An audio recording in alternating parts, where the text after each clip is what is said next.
doing something that makes you happy. I mean, me and him both have had the standpoint of like, we don't have to get rich off this. We just don't want to go into work every day, you know, knowing that one day we're going to be dead, and on our deathbed, we're not going to look back and be like, man, I wish I was still at that sales job. Right. Yeah. It's going to be, hey, man, we went for it and we made it happen. There's a certain level of passion involved. Mm-hmm. Yeah, and then you have to. Especially running a small business, you have to have a passion about it, or else you're going belly up sooner than you think. Yeah, and I think to piggyback on that too, I mean, we both came from corporate backgrounds, and it's just, we don't have to be rich on it. It's just making a living on it and being happy at what we do, you know? Yeah. If we can come in not dreading getting up and being, God, should I call in sick today because I don't want to be there? No more anxiety attacks about what am I doing with my life. Not having enough beer is a good problem. Yeah, it is. Stressful. It's still a problem, but good it's, nonetheless. It's a good problem, you know, and hopefully it'll get better as we grow, so.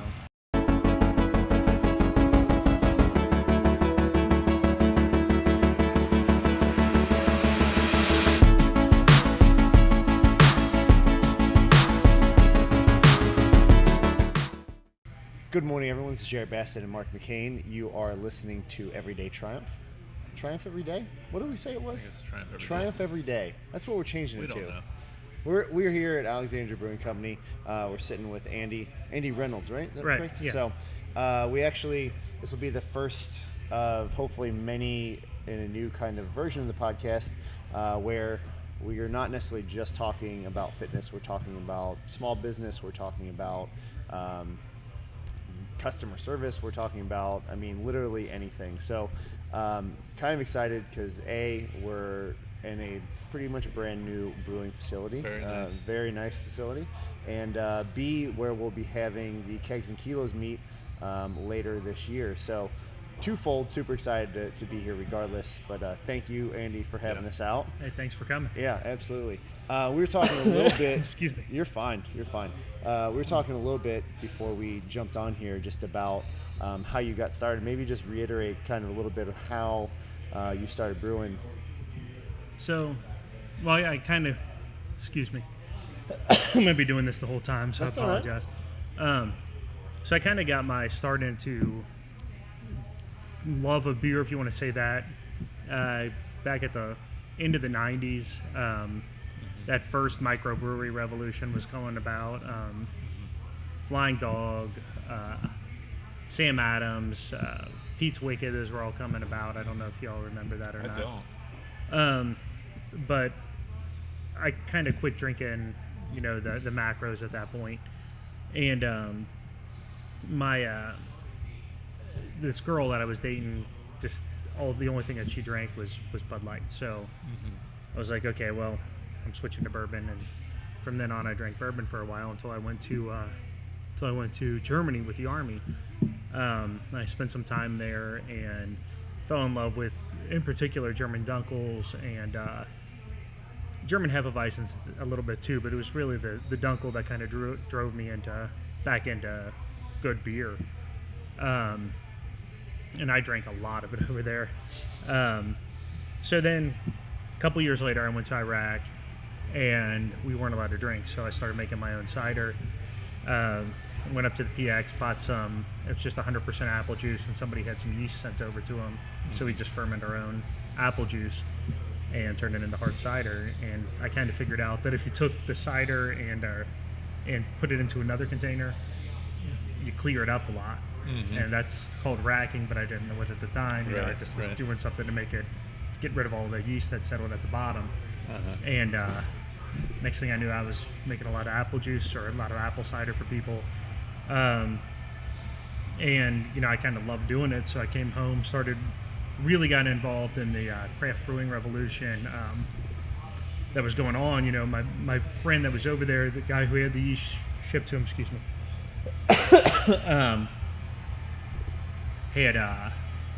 had really talked about all these new beers that were coming out. Just kept saying, you know, you need to try this, you need to try this, you need to try this. So when I got home, I tried all these beers. Him and I started brewing together.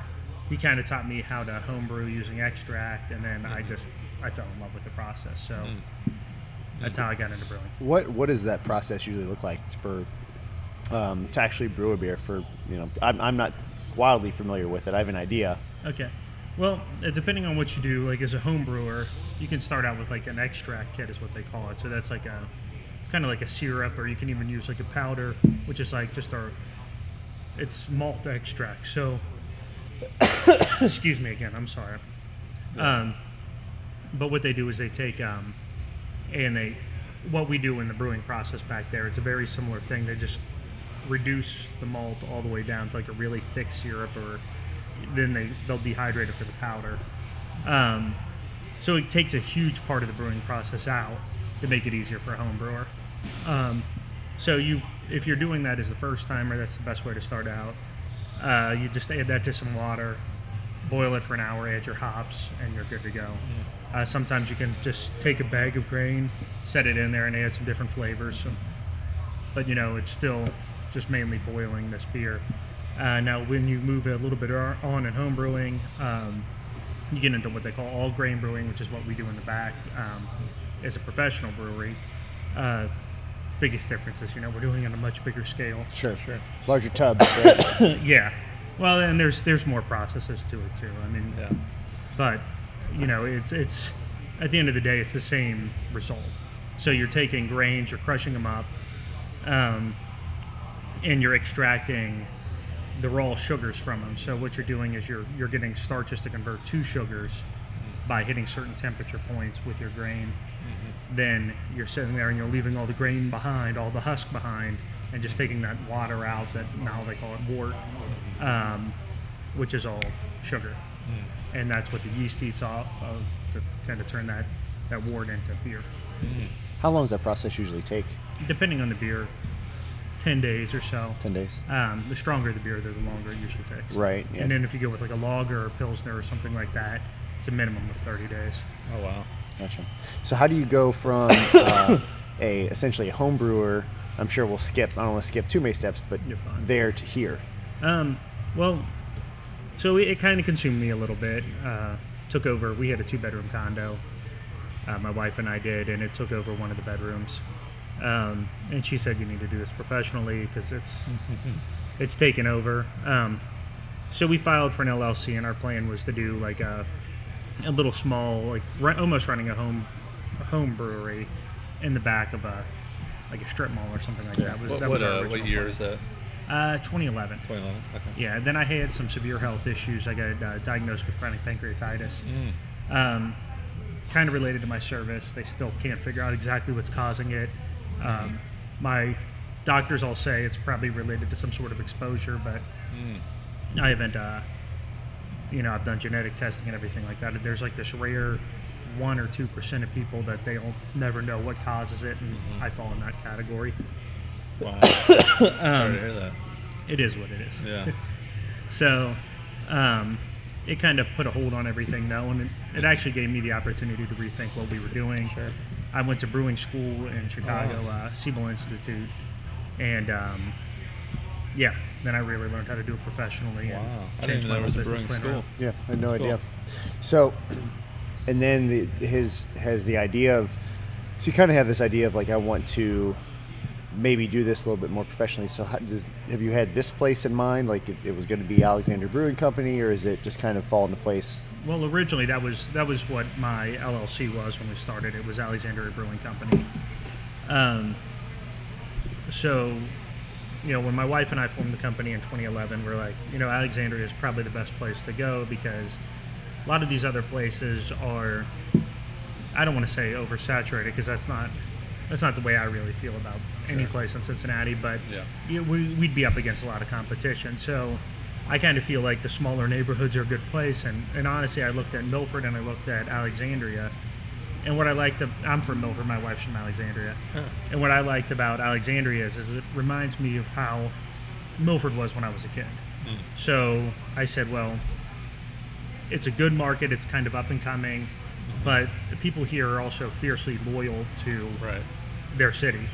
So coming in here would be a good choice for us. So that's kind of why we did it in 2011. I mean, we're just kind of like, my wife and I thought that this would be the best place for it. Then moving back to the business plan, when we got back into it, this area had really started developing a lot. Yeah, it's growing fast.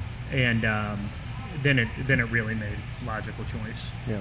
Well, there's definitely correlation between, what you guys do and what we do as far as having a community of people that want to back you. Yeah. Because without that community, you're really nothing. I mean, you have to have people. You have to have a good product, which we're sitting here having a beer, and it definitely is a good product. But you have to have a place that people want to be at, right? And giving them a place to kind of make their own, I guess, for their own community. So, and Brad, welcome. Hey. Yeah, thanks for coming on over. Absolutely. Brad, what is your kind of role here at Alexandria Brewing? Chief Operating Officer. Basically front end stuff, paying bills, keeping track of employees, making sure everything's running smooth while he's brewing. So. Sure. And how do you fall into the fold as far as Andy, and where'd you guys meet? And I've just always known him. Yeah. Like, he's always been around. I guess he was more friends with my brother growing up. You're about 3 years older than me, 4. Yeah, I think so, 3. So my older brother knew him first, and we've just known each other since we were like little kids. So yeah. That's cool. I mean, and to look down. I actually had a conversation with a bunch of old college roommates, and it's just funny how you kind of drift apart and then come back together in certain ways. And I'm sure neither of you could have guessed that you'd be sitting here, that many years later, sitting in a brewery together. So,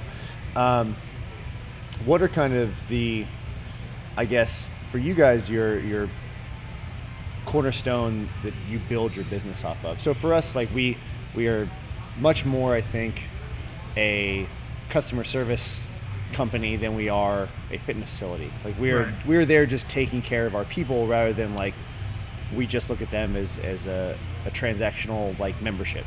Right. So how do you guys kind of brand yourself, I guess, in that sense?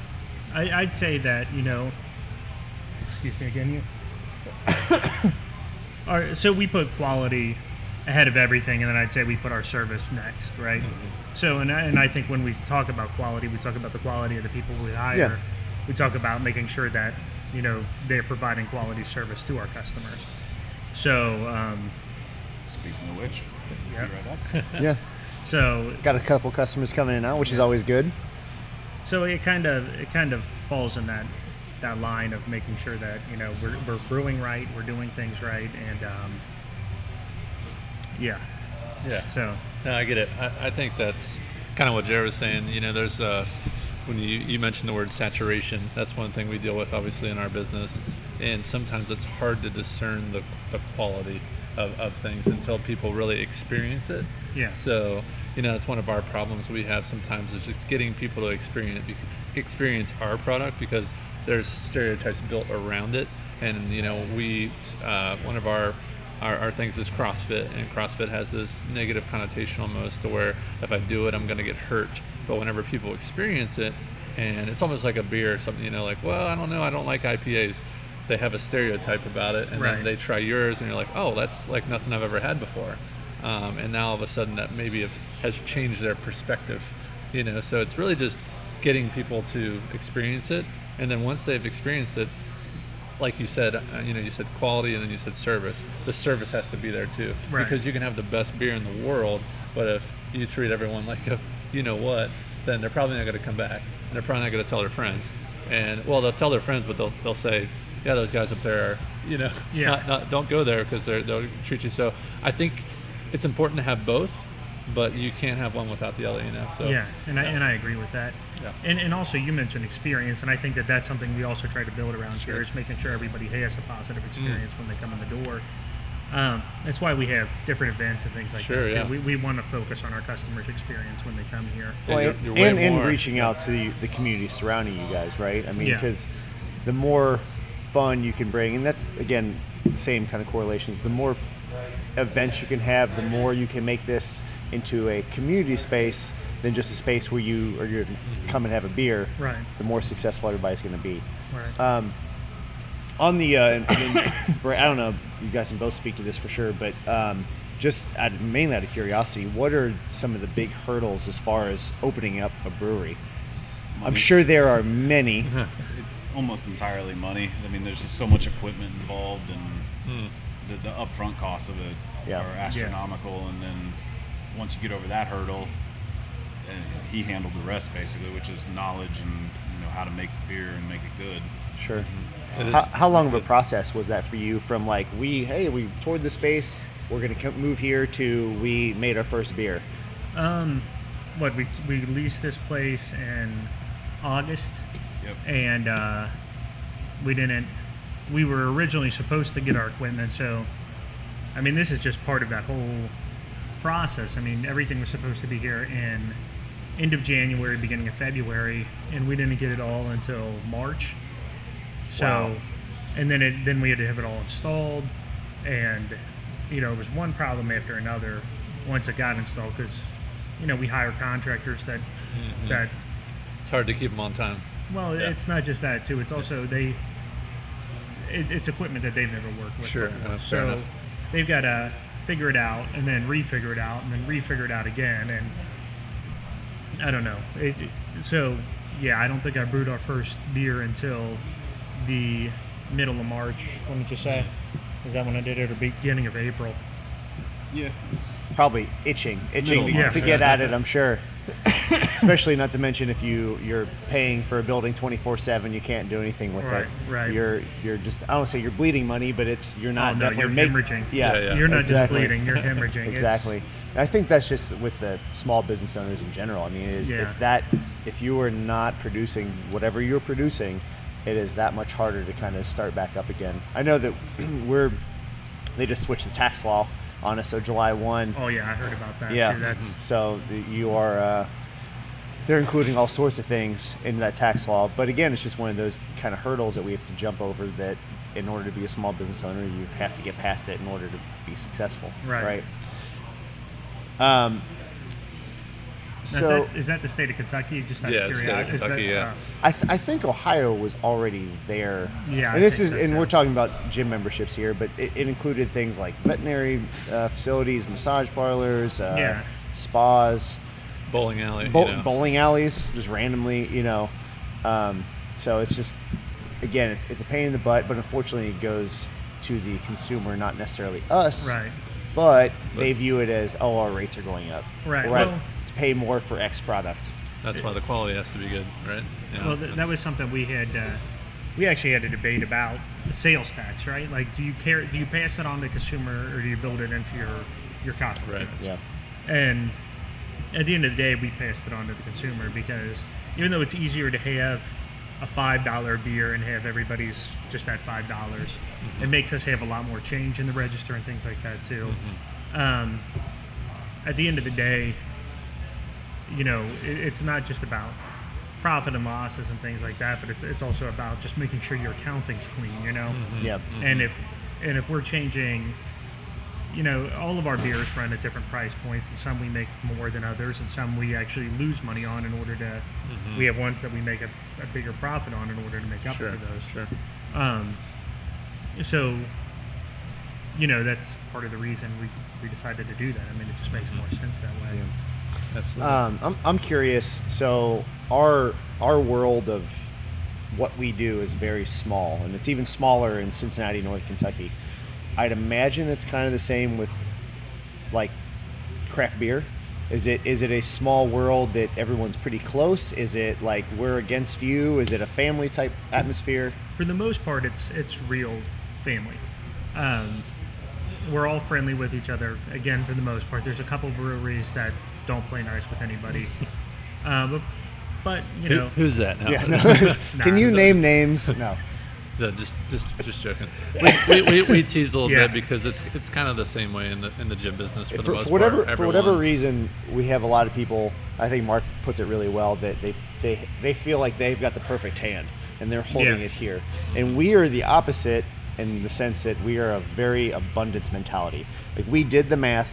I need 0.06% of the population of Florence.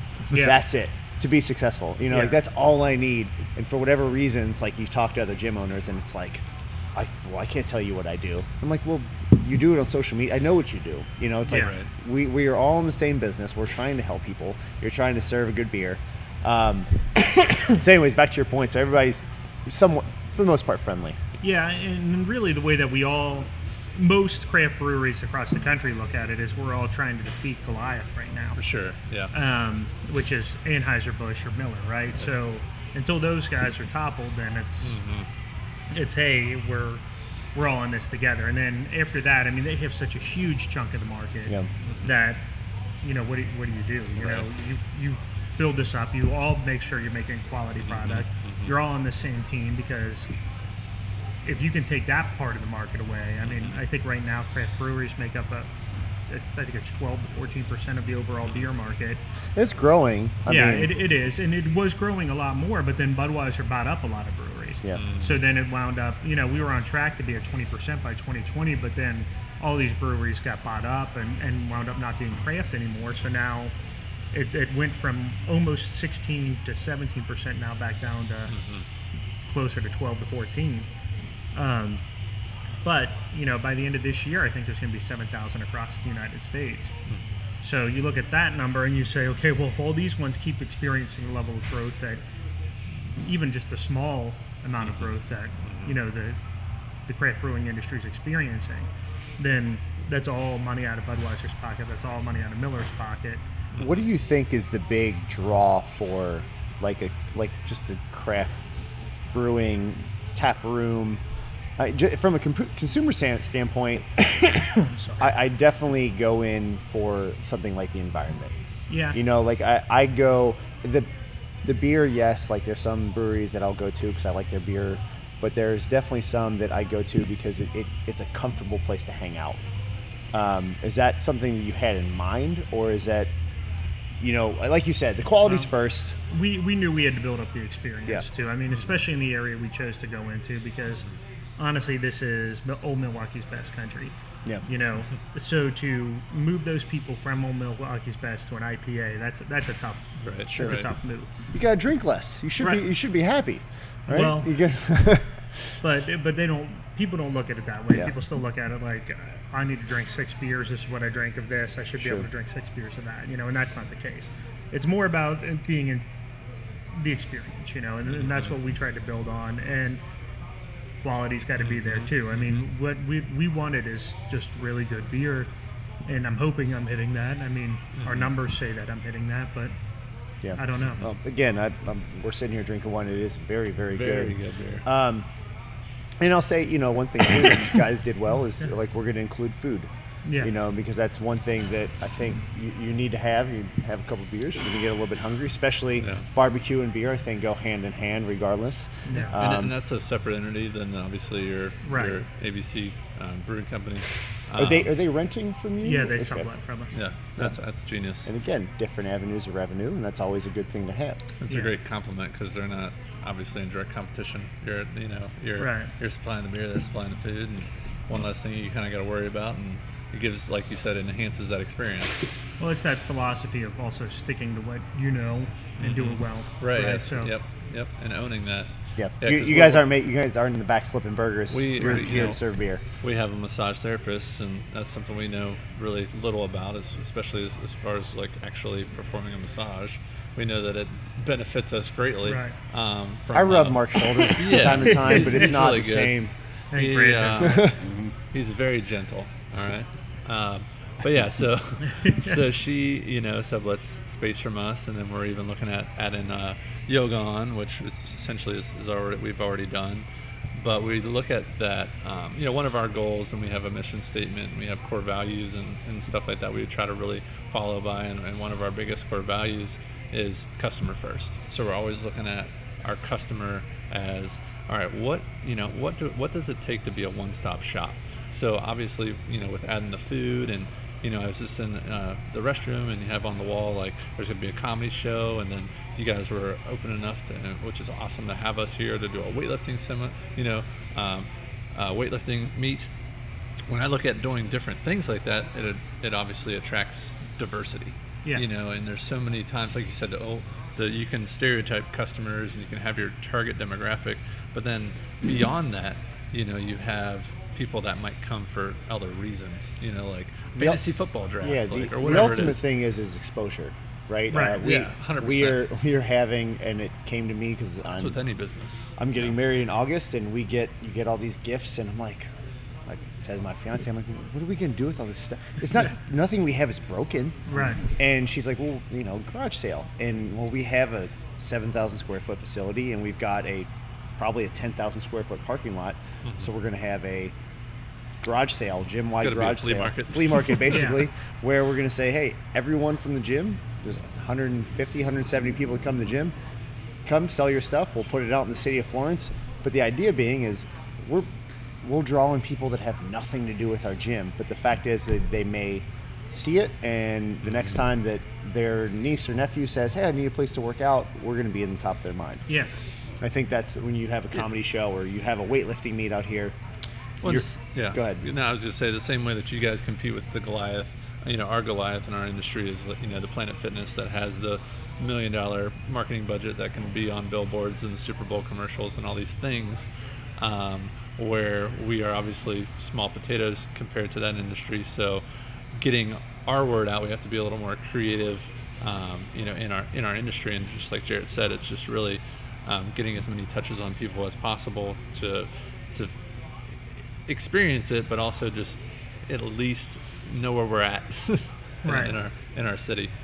Well, I think part of that is just knowing your market too, Sure. and that's what that goes to. I mean, like, would a garage sale work for Planet Fitness? And the answer there is absolutely not. You know, but for you guys, you're part of Florence. You have your community built up around you, and that's kind of. I mean, we do the running club. That's kind of the same thing. I mean, we've got that built up around us. You know what I mean? So yeah. It's a great idea. Thing, I feel like, does everyone just go run and then have a beer afterwards? For the most part. I mean, some of them just run and leave, and that's fine that's too. Genius. But No, that's fantastic. Well, that's the same thing. Like, and the funny thing is, we came to you guys and we did the same meet at Braxton last year, and it's almost talking to somebody and like finally seeing the reason we do this is so that I don't have to worry about when I have a beer or two.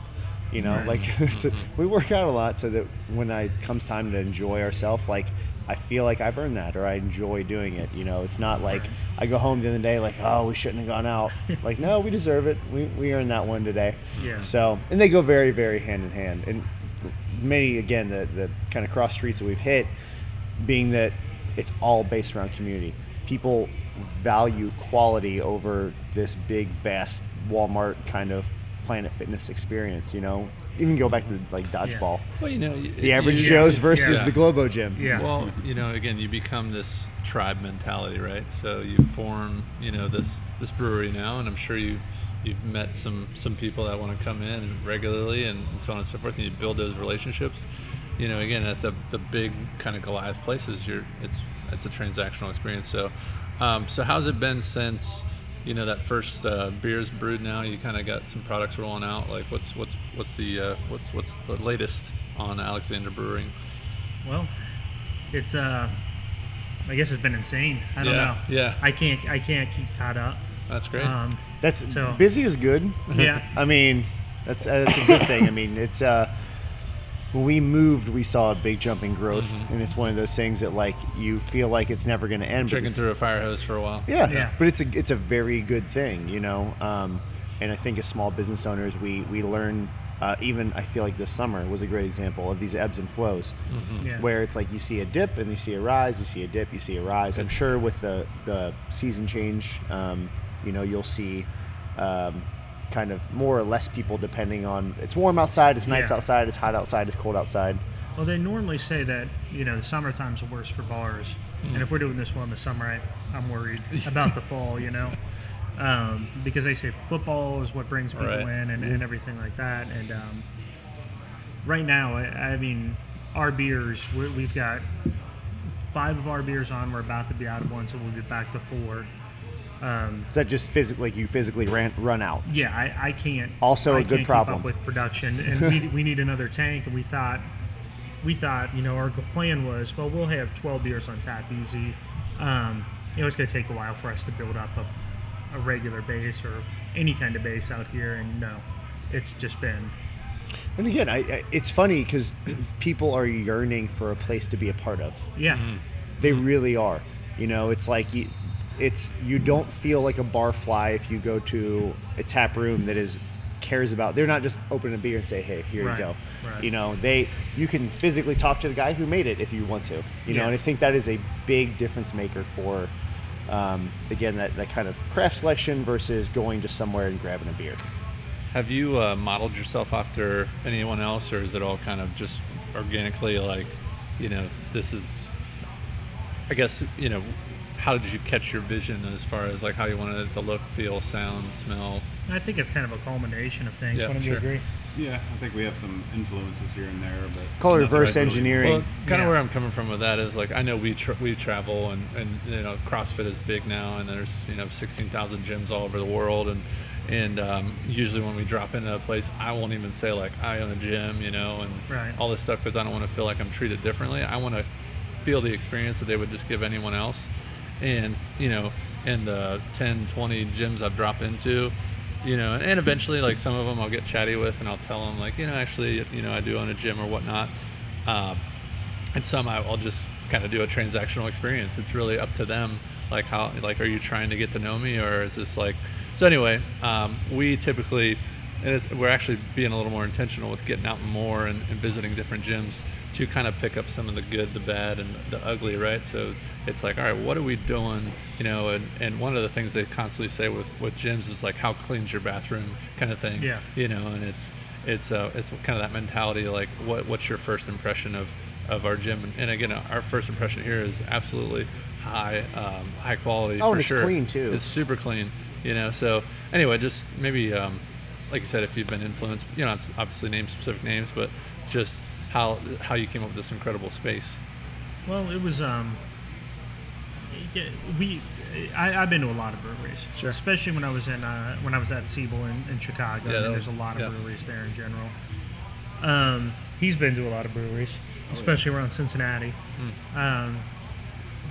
You know, anytime I travel, like, I'm always seeing what breweries are around, kind of the same way, and I want to know how I'm treated too, and what goes on.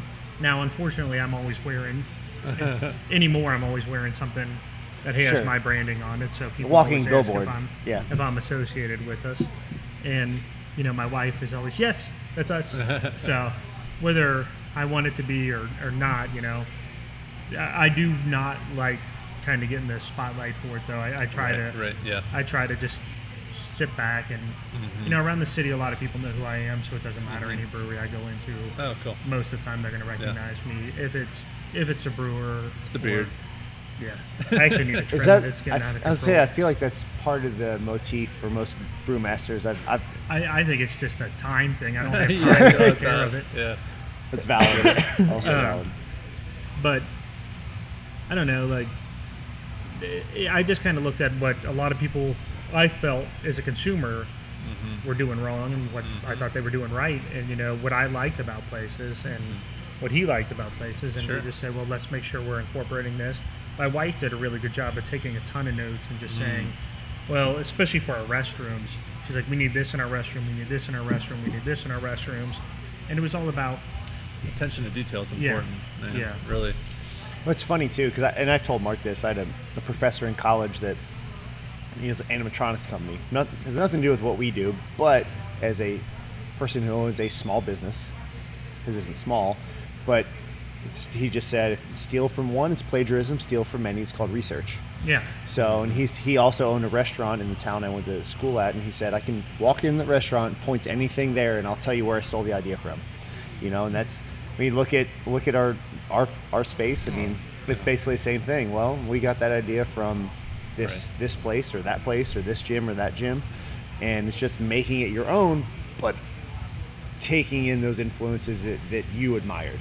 Right. You know. So we came to you 2 months ago, whenever I emailed you. I don't know. Yeah. What made you guys say yeah to like having a random weightlifting meet at? Well, it's that whole experience thing. I mean, it's something that we think people would enjoy. You know, it's different. Braxton did it once last year, but you know, it's something not anybody else is really doing. So, sure. And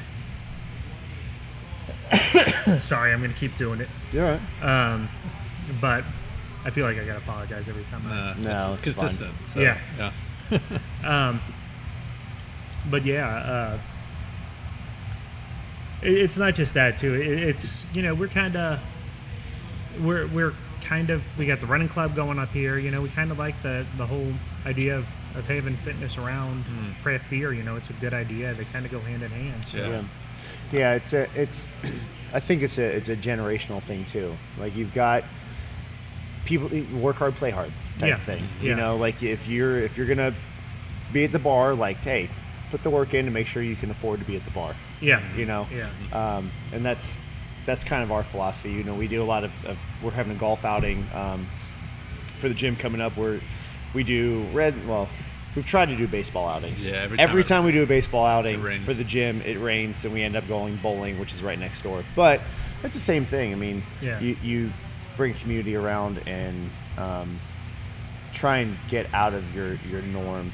And generally that revolves around a little bit of beer but knowing that, like I said, you put in the work that week so you can enjoy yourself. Yeah. So what's you don't have to go into obviously specifics, but maybe get Brad in a little bit on just the cliche question is like, what's your 5-year plan or what's your next is it just kind of just hey we're what are you guys canning? That's what I want to know. We're just grinding the axe, and what's maybe the bigger macro vision for this place? We have a few goals in mind. I think number one, paying off a couple debts we have. Sure. To some of the people who helped us along the way. We need to get some new equipment. Yeah. And I would say most importantly, our overall goal is to just keep growing. Not making some mistakes that we saw some other breweries do where they decide to can before anybody even heard of them. Right.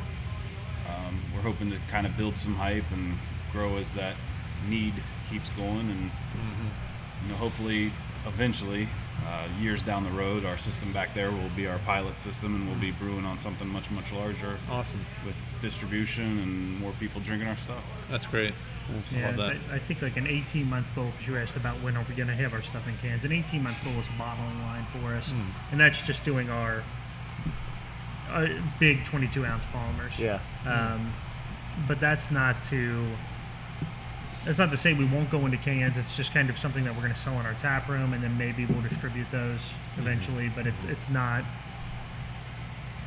Right now, what works is the neighborhood brewery for us. If we grow, we grow. That's great. But it's all about being a draw for people. Our profit center is our tap room. Well, I think it's a give and take, right? Yeah. I think the easy example around us is Rheingeist. Right. It's like how much do you lose by trying to branch out and become there? I mean, I picked up a 6-pack of Truth out in Colorado, Wow. And again, they were a little specialty, but they were all the way out there. How much do you lose from the community aspect by trying to branch out? And that's we talk about that from time to time. It's like, is it multiple locations? Is it one? Is this the one hub that we really focus on? Do you try and have multiple? Because it's really hard. The bigger you get, the harder it is to keep that family atmosphere. And honestly, I'd be happy if we got big enough just to satisfy Greater Cincinnati. If we get bigger than that, that's great too. But this is still going to be our main area of focus. Is Alexandria, Kentucky. And that's no matter how big we get. This is, if we're not focusing on the community here, we're doing ourselves a disservice. So Yeah. It all starts with the people surround you. Absolutely. So curious about the logo. Where did everything come from? All right, so it was a graphic designer that we met. His name's Trevor Kincaid. We met him through my wife and I met him through this couple we know through Winter Warrior, and they did. This couple started a nonprofit called Deep Sea Valkyries, and we actually sponsor that with one of our beers. So he did their logo and all their branding and everything like that for the nonprofit. So he put us in contact with Trevor, and I'm going to point up to it here. So I'm sorry. No, you're fine. I'm gonna get it. It'll be on the screen, so we'll be able to see everything. what we did is our original logo was just something I did. I took a picture of my hand doing this. Sure. And made it, I got into Photoshop and made it all gnarly and everything like that. And that was our logo for the longest time, with a red background and a red circle and a black circle. And what the black circle represented was a record. The red was just kind of on there, it was like the label for the record, and then that was death metal. So I told him that that's where we started, and that was our idea. And he took it and just said, okay, well, let me incorporate some things here. So what he did is he, first of all, put the outside as concertina wire. I was a combat engineer in the Army, so that is a big thing that we dealt with in the Army was concertina wire. Probably like the bane of my existence sometimes, but the actual inner rings represent a record still, so we still have that in. It's just the rings of a record. What's up, man? The hop at the bottom there, it's also on my shirt here, is a guitar pick and with a hop in it. And the lightning bolts there are out of his Army patch, so he's a veteran too. And That's yeah. cool. It's very interesting. But it's always cool to see the kind of the reasoning behind that. So you mentioned like Wounded Warrior and being a veteran. Is that something you guys that you try and incorporate as much as possible? No. I mean, that's fine. So the way it comes up, and I can't. It's part of me, but the way I look at it is that's also Wounded Warrior is good because it's helped me out, and I'll support them 100%. I mean, they got me to the point where I could open this business up. But when I talk about like me being a veteran or anything like that, I like that being in the background, if that makes sense. Humble. It's just not. It's who I was. It's not who I am now. Does that make sense? And I don't want my business to be based around my service. It shouldn't be. It should be based around the quality of our product. And I get it.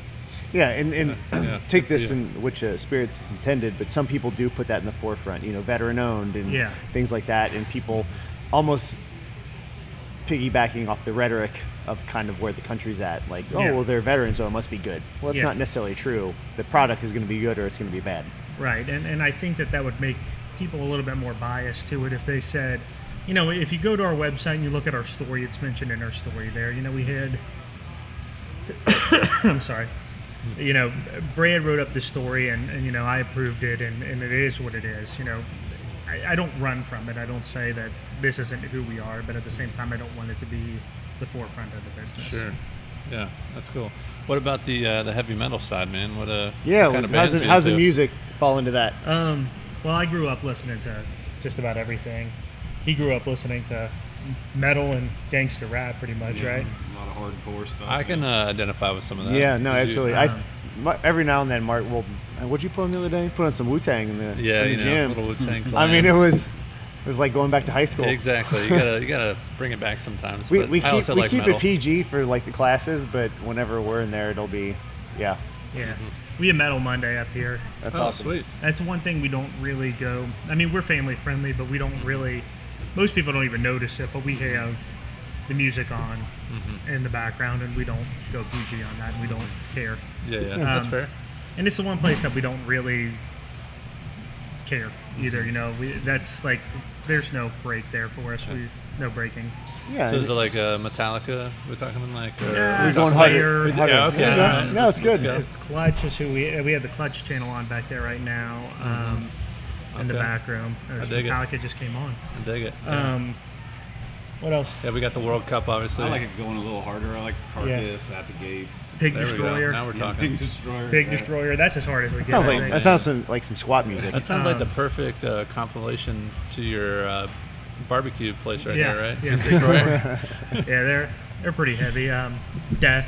I don't know who else do we listen to. I mean, we like the '90s stuff, the '90s grunge. We have a lot of that going on. Yeah, we have Pantera too. I mean, it's just all over the place. I like it. I think it speaks.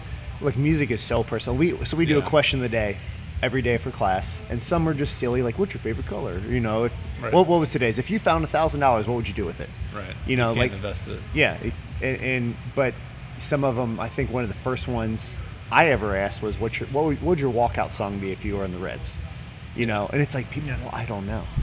And it's like, because it's so personal to them, no one's going to judge you. Right. What would you want to walk out to 25,000 people if you were up to bat? You know? But I think it's... Hit me, baby, one more time. Well, what? yeah. Where'd that come from? He said that. Yeah. Anyway. Valid. Maybe some Mariah Carey. I don't know. Yeah. So we kind of went over like what's next for you guys. What's the big focus like right now, right here, right now?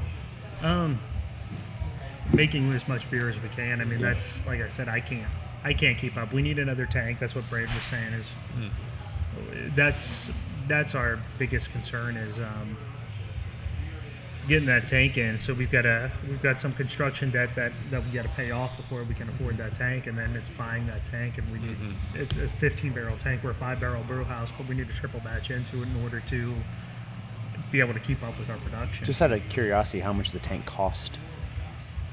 A 15-barrel I can probably get for about 12. $12. Yeah. 12 12,000. $12. I can give you at least half of that. I wish. No, that's it's like Brad said, that's some serious overhead. That's one of the things as our industry evolves and so on and so forth, and we look at prices of equipment and different things like that, and it's one thing to buy new barbells and so on and so forth, but when we look at buying a whole new pull-up rig and these things are $10,000, something like that, it's a bunch of welded steel. Yeah, it's silly. It's obviously overpriced, but it's such a hey, look, it is what it is. Like you're getting into $1,000 barbells. That's what it comes down to too, and there's an industry out there that's so specialized that's what it costs, and that's what you've got to deal with, and that's. Yeah. But they also know that you'll buy it. Right, because you have to. Where else are you going to go? So we used to ask at the end of every podcast. So again, you guys are the first one, and we're going to format this in a little bit different way. And it was, what's your definition of fitness? But I think the new question should be, what is your definition of success? How did you start? Doing something that makes you happy. I mean, me and him both have had the standpoint of like, we don't have to get rich off this. We just don't want to go into work every day, knowing that one day we're going to be dead, and on our deathbed we're not going to look back and be like, man, I wish I was still at that sales job. Right. Yeah. It's going to be, hey man, we went for it and we made it happen. There's a certain level of passion involved. Yeah, and then you have to, especially running a small business, you have to have a passion about it, or else you're going belly up sooner than you think. Yeah, and I think to piggyback on that too, I mean, we both came from corporate backgrounds, and it's just, we don't have to be rich on it. It's just making a living on it and being happy at what we do, Yeah. If we can come in not dreading getting up and being, God, should I call in sick today because I don't want to be there. No more anxiety attacks about what am I doing with my life. Not having enough beer is a good problem. Yeah, it is. Stressful. It's still a problem, but good it's, nonetheless. It's a good problem, and hopefully it'll get better as we grow. So. Well, thank you so much for having us on today, guys. Absolutely. And having us out and supplying a beer, and can't wait for October. Did we say? I think October or something. Yeah, we'll figure the rest out then. Yeah. But thank you all for listening to Triumph Every Day. That's what we're calling it now. Thanks all for listening to Triumph Every Day. All right. And join us next week, and see you then. Thanks. Awesome. Thank you. Thanks, guys.